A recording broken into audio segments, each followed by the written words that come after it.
All right, folks, we get to talk to Russ from Newsong as Winter Jam continues. It is an amazing tour. $10, man. $10 can get you in to see Skillet, Colton Dixon, Torrin Wells, KB, many other great artists, and of course, Newsong hosting again. And Russ, thanks for fitting us in, my friend. I know you're moving from one spot to the other in the middle of this crazy winter, so be safe out there. But thanks for chatting with us. Thank you. Oh yeah, my pleasure. I'm glad we could do it. Talk about being out, man. It's 2 years of pandemic nonsense, putting limitations, ending tours, craziness. Now you're finally back, able to get out there and be face to face with some folks. Well, it's so nice, and I think all the artists feel the same way. It's just been an amazing return for us to almost back to normal. You know, our crowds have been really good so far. It hasn't been what it was prior to COVID as far as people coming out. Of course, we understand that some people want to be safe, and some people, you know, for whatever reason, there are a lot of folks though who really are like us, excited to be out of the house. And you know, and everyone who they're, you know, you look out in the audience, some people are wearing masks, some people are trying to distance themselves from others, and you know, thankfully a lot of the venues are big enough for people to find their own space if they need to. But for the most part, it's been incredible. And thankfully, we started the tour in Charleston, West Virginia. There were 14 inches of snow the first night, and we still had several thousand people come out. So I know everybody wants to get out of the house. And then we went to Florida by the grace of God, and it was really nice and warm, and we had some great crowds. And to us, that was an indicator of, you know, what was going on. And I think because this recent variant of COVID is moving so fast and the symptoms are so mild, I think people are kind of treating it like the flu, and they're being careful a little bit. But I don't think they're really walking in fear as much as they are understanding that, you know, it's okay for us to get out and to do things together. So for me, it's exciting to get the body of Christ back together, you know. Amen. And I tell you what, from the free state of Florida, we were happy to have you, my friend. And you're welcome back anytime. Well, thank you, my buddy. Thank you, man. Thank you, my friend. Compared to other places with our little cold fronts that we have, it was nice to give you guys a break. So we did our part. I don't tell you. Well, we just want you to know how much we appreciate that. And thank you for ordering that good weather while we were there. I did the best I could. You know, I mean, God's always listening, answering the prayers. And but I still get some frost and ice, which is it's tough for us Floridians because we are not used to all that. I mean, I have to tell you, because we moved out of the city to a farm, and it was a little rough trying to water critters at 6 in the morning when there's frozen up hoses and stuff. I'm like, okay, this isn't in my user manual. I'm gonna have to figure this out. So yeah, I got you. Okay, so talk about putting Winter Jam again in the middle of all this, because obviously everyone's going to have different concerns. Some folks have been able to put out music, some haven't. So it's just kind of a different equation, or not, or how's that work? Well, I think, you know, with the time off, I think a lot of artists got antsy. So a lot of people got really productive and creative musically. And so a lot of people were working on things, including Newsong. You know, we just went to the studio and recorded 2 new songs for Winter Jam, and it kind of sparked that desire in us to just keep writing and to keep recording. And I think a lot of artists experienced that. So creatively, it was good. Financially, not so good, you know, but in every other way, it was really good for us to be able to get back out and to, if you will, perform and you know, lead these songs live. But we're following a lot of protocols backstage too. Everyone is being careful. Everyone's self-monitoring. A lot of people are wearing masks when they're not on stage if they feel sick at all or feel any symptoms, or if they feel like they might have been exposed to someone who had it, if they're flying in from airports. And, you know, so, you know, we're all kind of, there's over 100 of us, and we're on buses. And so we're kind of in close quarters anyway, but everyone's really, really trying to be careful and conscious of what we're really facing. But at the same time, you know, a lot of artists, we get on stage, it's the same as it's always been. And there's a lot of freedom in that. And it's been exciting to bring it back out, but, you know, we still feel the after effects of the last 2 years, just like everyone else. You know, it's still looming in the backs of our minds. And so we're really trying to be conscientious of that and be careful You know, we're really trying to. Winter Jam doesn't have an official position on being vaccinated or not, or if you should mask up or not. We want people to be careful and to feel safe, but we don't have an official tour statement. We want people to be responsible and to be careful, and we're doing the same thing. Well, it's great to see. And again, folks, we will have links there for you to go over to the Jam Tour links to get your tickets. Tons of cities left. It's coming near you if it hasn't already. So get your tickets and catch this great night. And, you know, Russ, you talk about writing new songs, recording new songs. You're juggling this tour, being in a band, family, and all that stuff. How does that work for you guys as a band? Who do you guys have? One person who does more of the writing? Do you have? I mean, how is all that kind of structure for you guys? Because you guys, unlike a band who might have, you know, a tour division, you guys are running this amazing, you know, concert event.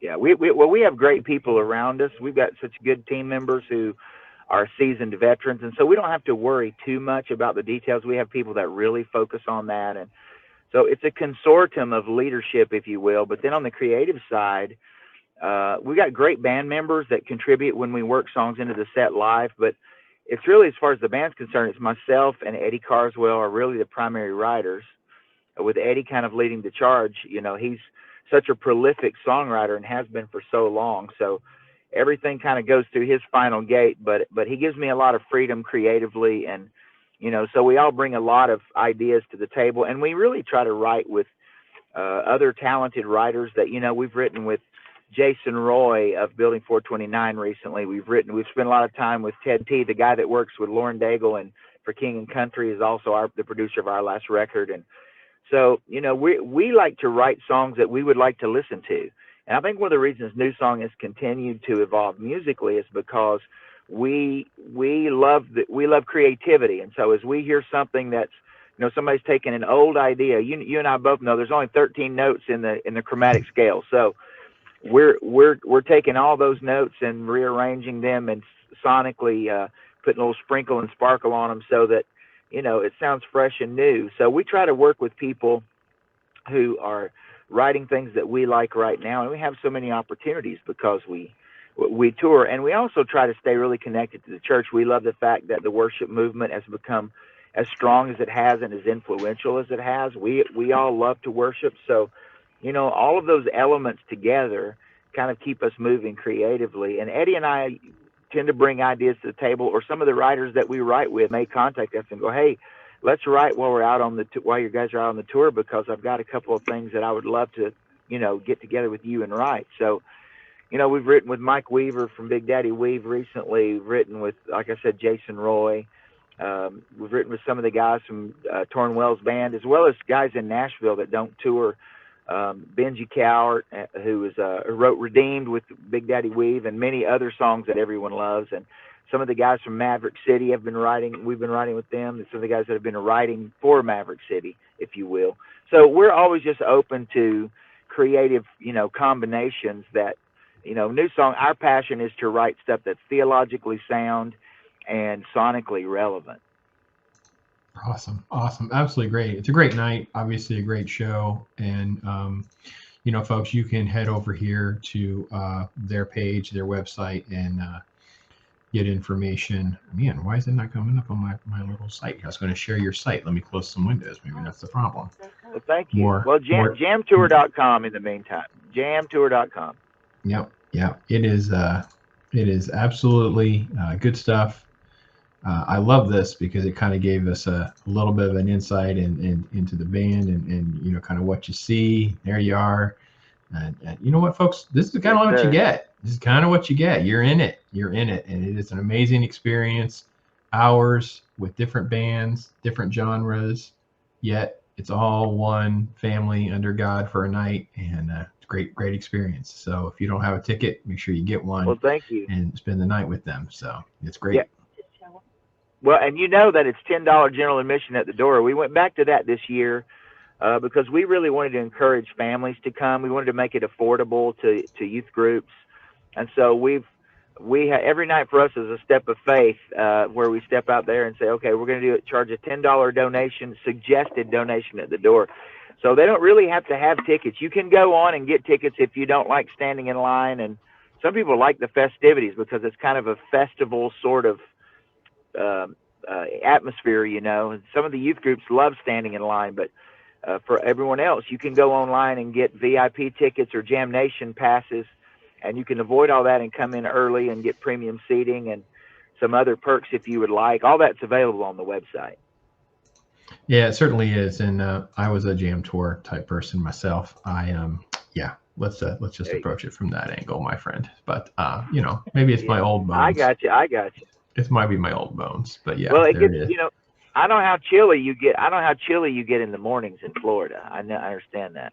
Yeah, well, not compared to you guys. But I will say, yeah. Well, listen, I will say that we're headed to Evansville, where it's below freezing and people are already in lining up, so they're not intimidated. It's like a sport to them. But it's a beautiful day. Yeah. No thanks. Yeah, I know. I got you. Yeah, it's good stuff. It's real good stuff. So, what is obviously you've been doing this for a minute, so you know, and yet it's always such an interesting and new and fresh experience. What part in your set could you tell me that you always look forward to this moment above some of the others, because you always feel like there's a connection there, there's a response there, there's something that keeps happening, even though you've only done, you know, a handful of shows already. It's like you've already kind of got your finger on something special. Well, we're pressing a little bit musically, you know. I love performing the new songs. It's always fun to introduce new songs and to work those in live. We never play a song live the way that we recorded it. We always try to make it a better experience live, whatever that means. We always try to enhance it a little bit so that you get something unique when you come on tour. So we brought the horns back out, as you know, myself and Billy Goodwin. A lot of the guys in Newsong are very musical. They play more than one instrument. So we brought the horns back out. I've strapped my electric guitar back on. I'm playing a guitar solo, which I've never done in a Newsong set.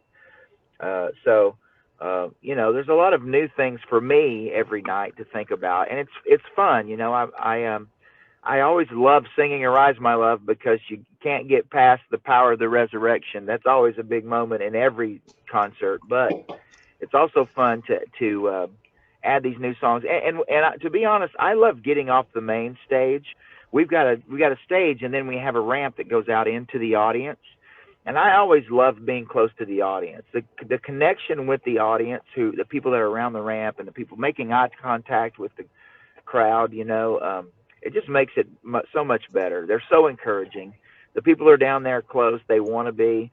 We love hearing the stories about transformation at Winter Jam, and you know what a song of ours or someone else's means to them, and why. You know, thank you guys for doing this. We've had so many people either email us, message us, or just walk up to us at Winter Jam already and say, thank you guys so much for bringing Winter Jam back. It just means so much to us this year. We really appreciate you guys doing this. And we just feel a strong sense of support from the people that are there. And that's really encouraging.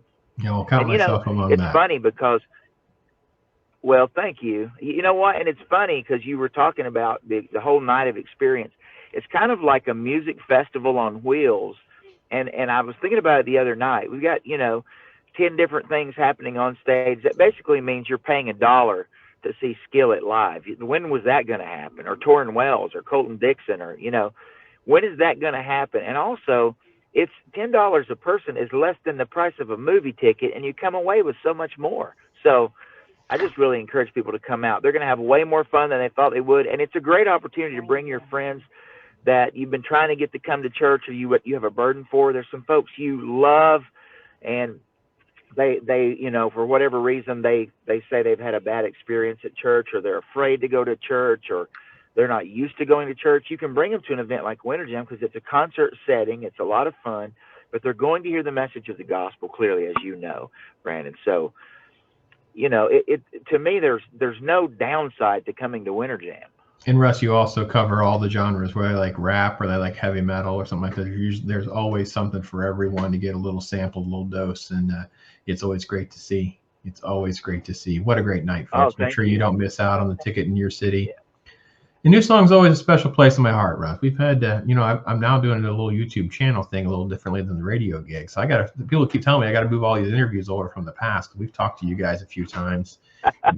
And my kids still tease me because you came to a little church down in Temple Terrace, and I'd interviewed Billy the day before. So I went over and introduced myself because I haven't met him face to face. I've met you at different shows, and I left the whole youth group behind, and they're all just sitting there like, what is happening?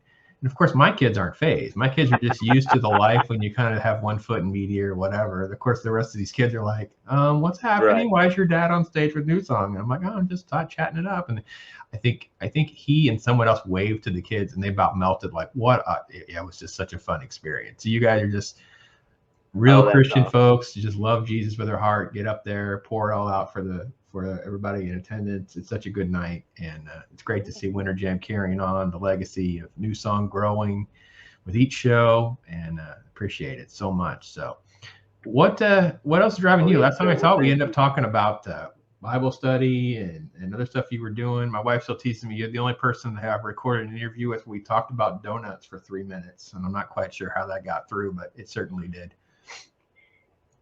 Oh, that's funny. Well, listen, it's funny that you mentioned that because I'm on my way to Evansville, Indiana from Louisville, Kentucky to join Winter Jam tonight. And on the way, I stopped to do the interview strategically in Jeffersonville, Indiana, because Jeff's Donuts is here.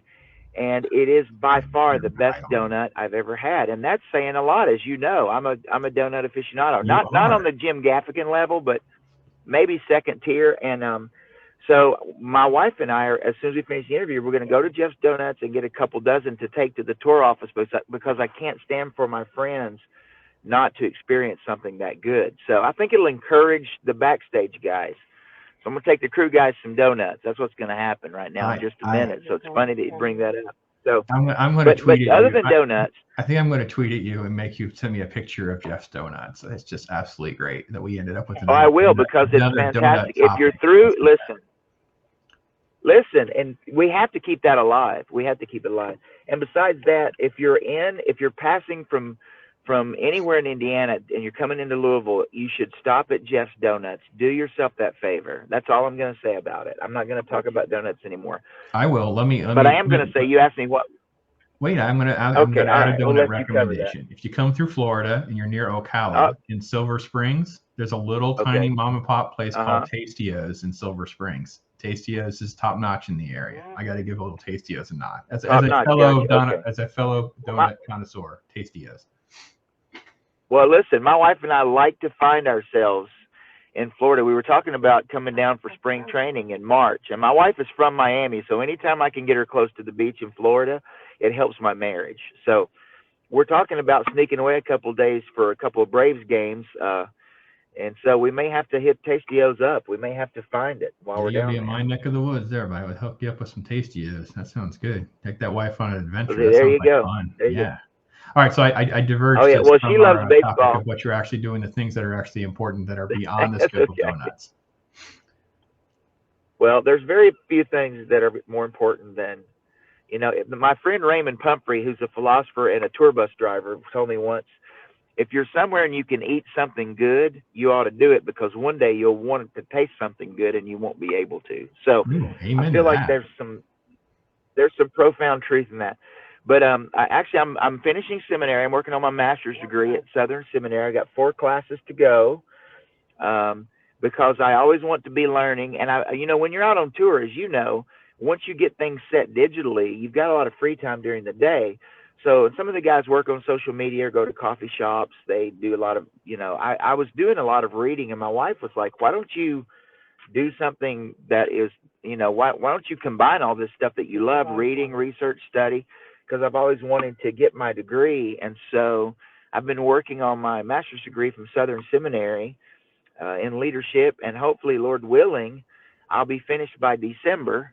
And with that, I don't really have, there's no pressure on me to do that, but I've loved what I'm learning. So I've been writing songs, working on that. I've been doing some solo dates. I'm going to Louisiana this week to do a concert for an evangelism conference for the Louisiana State Baptist Convention. Me and Point of Grace are going to be down there, and Jason Lovin's band, who are fantastic. If your folks don't know him, he's a great worship leader, great worship band. Jason Lovin's band. So right. we're going to be down there together. And I'm doing 3 or 4 other things before summer, solo concerts and leading worship. And so my wife and I are very serious about staying involved and connected to the local church. We try hard. We work hard to make sure that we do that. And because, we're involved in local church in Louisville, and so we always, wherever we are, we like to plug in and unpack and serve and be a part of the community, because community is so critical. And in this day and age, especially in recovery time from the fears of COVID, people are more prone to isolation than ever. And it's such a dangerous thing. If we didn't need each other, the Bible wouldn't tell us to assemble ourselves together. So we need to do everything we can to be in proximity with other believers who can encourage us and who we can encourage. So anytime we can do that, we really try to do that. Well, amen, brother. Lots to pray about there, and support Russ, man. That's some good adventures and really some cool projects, and always bettering yourself. That's always great to hear, my friend. And of course,